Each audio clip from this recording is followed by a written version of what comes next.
ನಾನು ಮುಖ್ಯಮಂತ್ರಿ ಸ್ಥಾನಕ್ಕೆ ರಾಜ್ಯಪಾಲರ ಭವನದಲ್ಲಿ ರಾಜೀನಾಮೆಯನ್ನು ಸಲ್ಲಿಸಿದ್ದೇನೆ. ರಾಜ್ಯಪಾಲರು ಊರಿನಲ್ಲಿ ಇಲ್ಲ, ಇವತ್ತು ರಾತ್ರಿ ಬರ್ತಾರೆ ಅಂತ ಹೇಳಿ ಅವರ ಕಚೇರಿನಲ್ಲಿ ತಿಳಿಸಿದರು. ಆದ್ದರಿಂದ ರಾಜೀನಾಮೆ ಪತ್ರವನ್ನು ಅವರ ಕಚೇರಿ, ಅವರ ಕಾರ್ಯದರ್ಶಿ ಅವರ ಬಳಿ ಕೊಟ್ಟಿದ್ದೇನೆ. ನಾನು ಮೊದಲಿನಿಂದಲೂ ಹೇಳ್ತಿದ್ದೆ, ಅನೇಕ ಸಾರಿ ಹೇಳಿದ್ದೀನಿ, ಹೈಕಮಾಂಡ್ನವರು ಯಾವಾಗ ಸೂಚಿಸ್ತಾರೆ ಆವಾಗ ರಾಜೀನಾಮೆಯನ್ನು ಕೊಡುತ್ತೇನೆ ಅಂತ ಹೇಳಿದ್ದೆ. ಅದರ ಪ್ರಕಾರ ಮೊನ್ನೆ ಹೈಕಮಾಂಡ್ನವರು ರಾಜೀನಾಮೆ ಕೊಡಿ ಅಂತ ಹೇಳಿದ ಮೇಲೆ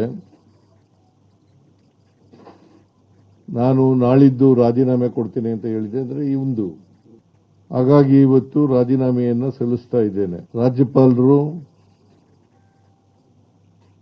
ನನ್ನ ರಾಜೀನಾಮೆ ಪತ್ರವನ್ನು ಅವರು ಬಂದ ಮೇಲೆ ಅಂಗೀಕಾರ ಮಾಡ್ತಾರೆ ಅಂತೇಳಿ ಸಂಪೂರ್ಣ ವಿಶ್ವಾಸ ಇದೆ. ಯಾಕಂದರೆ ಸಂವಿಧಾನದ ಪ್ರಕಾರ ಮಾಡಲೇಬೇಕು.